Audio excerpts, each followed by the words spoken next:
Salut à tous, on se retrouve aujourd'hui pour parler du Steam Deck qui est la console portable de chez Valve. L'objectif de cette petite vidéo est de vous faire un rapide retour sur le Steam Deck, mais surtout de vous parler d'un sujet important qu'engendre cette console. En tout cas, si vous voulez en savoir plus ou avoir mon retour sur le Steam Deck, vous êtes sur la bonne vidéo.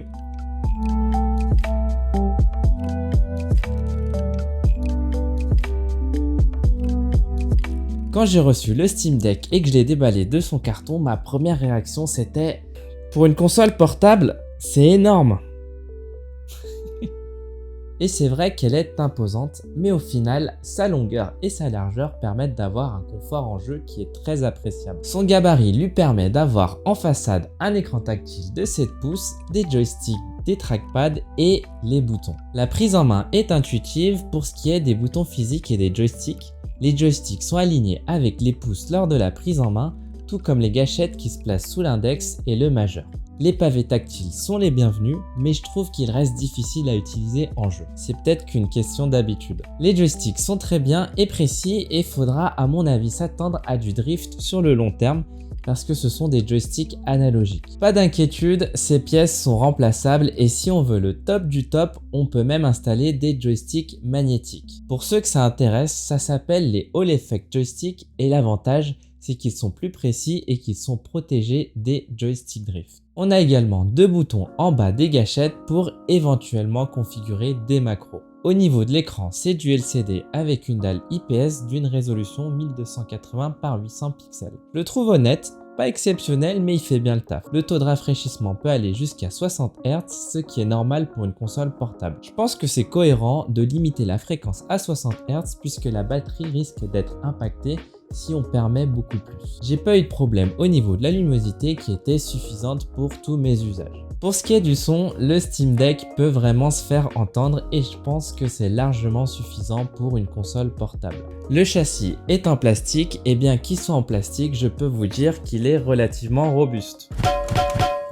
Seul point noir selon moi, c'est l'ouverture pour insérer la carte SD puisqu'elle n'est pas protégée. C'est un peu embêtant pour les poussières qui s'y glissent et un petit cache en caoutchouc aurait pu faire l'affaire. Le tout pèse 669 grammes, ça peut paraître beaucoup, mais personnellement, je trouve ça raisonnable. Dans cette console, nous avons du Full AMD avec un processeur Zen 2 possédant 4 cœurs, 8 threads pouvant monter jusqu'à 3,5 GHz. Le processeur graphique est un RDNA 2 qui a une puissance de 4 à 15 watts. Le tout est accompagné de 16 Go de RAM et de 64, 256 ou 512 Go de SSD. D'ailleurs, le SSD est interchangeable assez facilement pour ceux qui veulent économiser un peu d'argent. Par contre, c'est un peu la zizanie au niveau des prix pour les SSD au format 2230. C'est assez difficile de s'en procurer même si ça reste globalement moins cher que ce que vous propose Valve. Dans tous les cas, vous pourrez vous rabattre sur une carte SD pour patienter. Les performances sont équivalentes à un SSD en termes de chargement de jeu. Je vous conseille à minima de partir sur des cartes SD avec plus de 100 mégaoctets secondes en lecture et au moins 30 ms d'écriture. Par exemple, je suis parti sur le Samsung Evo Plus à 512 Go qui fait très bien le taf. Tout ça pour dire que le Steam Deck est une console portable qui est capable de faire tourner des jeux assez gourmands. Par exemple, on peut très bien faire tourner The Witcher 3 ou Hogwarts Legacy. Bien sûr qu'on ne pourra pas les faire fonctionner à 60 fps en qualité élevée, mais ça m'a permis de me rendre compte que sur une console portable, l'expérience peut être très agréable même à 40 fps. C'est même parfois plus fluide que si vous fluctuez entre 50 et 40 fps parce que vous allez sentir des saccades qui peuvent gêner l'expérience. Donc dans l'idée, par exemple, dans les jeux que je viens de vous citer, moi ce que je fais, c'est typiquement de limiter le framerate à 40 Hz, comme ça permet d'avoir une expérience vraiment fluide. Une fois que vous avez stabilisé vos FPS et que vous avez fermé le compteur de FPS, vous remarquerez que finalement c'est une expérience plutôt agréable. Si vous partez sur des jeux moins gourmands type Final Fantasy Crisis Core, on peut facilement atteindre les 60 fps. Personnellement, j'aime bien bidouiller un peu les paramètres pour avoir un juste milieu entre une expérience fluide et une autonomie prolongée. Par exemple, sur Crisis Core, je vais limiter à 40 fps et baisser le TDP du GPU à 7 watts pour gagner une petite heure d'autonomie. Eh bien parlons-en de l'autonomie, parce qu'effectivement, faudra pas être trop loin de son chargeur pour les jeux gourmands. Par exemple, sur Hogwarts Legacy, comptez environ 1h40, 1h50 d'autonomie. A l'inverse, si vous avez émulé un titre de la Nintendo DS par exemple, vous pourrez avoir jusqu'à 6 heures d'autonomie. C'est une autonomie normale, pas exceptionnelle, on aimerait évidemment en avoir plus, mais personne n'a encore trouvé la formule magique. Le Steam Deck, c'est aussi, comme je vous l'évoquais, l'émulation. On peut émuler de tout, sous réserve que vous possédez bien le jeu bien sûr. Et quand je dis tout, c'est Nintendo 64, Super NES, Game Boy, DS, 3DS, Wii, PS2, Switch et j'en passe. Les performances sont très satisfaisantes, il faudra bien évidemment parfois bidouiller un peu, mais c'est une sacrée console pour de l'émulation. Vous avez d'ailleurs EmuStation qui est un logiciel assez facile d'usage qui va vous installer tout ce qu'il faut et vous n'aurez plus qu'à copier vos images de jeu pour jouer. La communauté autour du Steam Deck est vraiment vivante et ce projet en est la preuve. Pour ceux qui se demandent s'il est possible de jouer à des jeux téléchargés parce que vous avez perdu le CD du jeu ou que vous avez perdu le compte Steam qui contient le jeu, attention!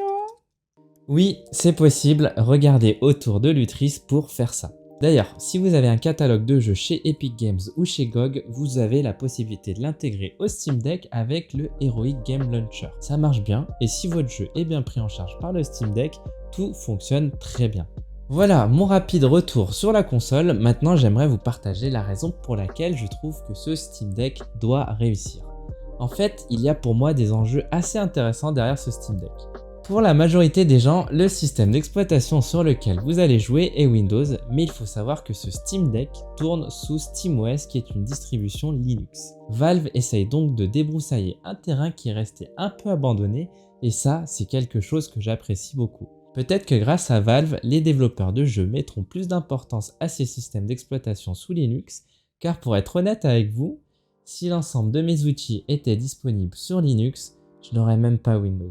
Si cette tendance venait à se démocratiser, ça serait à mon sens une excellente nouvelle parce que Windows n'aura plus le monopole et on verrait de plus en plus de logiciels s'exporter vers Linux. Le chemin reste tout de même très long et j'espère que cela aura ouvert les yeux aux développeurs sur la présence des systèmes d'exploitation sous Linux. Certes, ça peut paraître plus simple et économique de développer sur une plateforme que la plupart des gens utilisent, mais si on prend l'exemple de SteamOS, Valve a customisé au maximum son système d'exploitation pour son Steam Deck, ce qui le rend à mon sens optimisé pour son usage. Et oui, il est bien plus simple de créer un système d'exploitation à base d'un noyau Linux puisqu'il est open source. Valve n'a pas réinventé la roue puisqu'ils sont partis d'une distribution Debian existante, mais ils l'ont peaufiné et optimisé, ce qui n'est potentiellement pas possible sur Windows. Petite précision, le Steam Deck tourne bien sous SteamOS mais avec le noyau Arch Linux, donc beaucoup plus customisable. Et pour ce que je viens de vous montrer, le SteamOS version Debian, c'est pour les PC fixes normaux comme les nôtres. Voilà. C'est pourquoi pour moi, le Steam Deck doit réussir pour démocratiser les plateformes optimisées en dehors de Windows. C'est un réel plaisir de voir les nouveaux jeux fonctionner sur Linux et j'espère que ça continuera dans le temps. Et pour ceux qui ont un peu peur de Linux parce que tel truc ne marche pas ou alors il faut ouvrir un terminal de commande pour le faire fonctionner, sachez que de 1, c'est pas si terrible que ça et de 2, si on converge un peu plus là-bas, à mon avis, les développeurs feront en sorte que vous mettiez moins la main dans le cambouis comme sur Windows. En tout cas, j'espère que cette vidéo vous a plu. Si c'est le cas, n'hésitez pas à lâcher votre j'aime et votre abonnement. Et sur ce, je vous dis à la prochaine.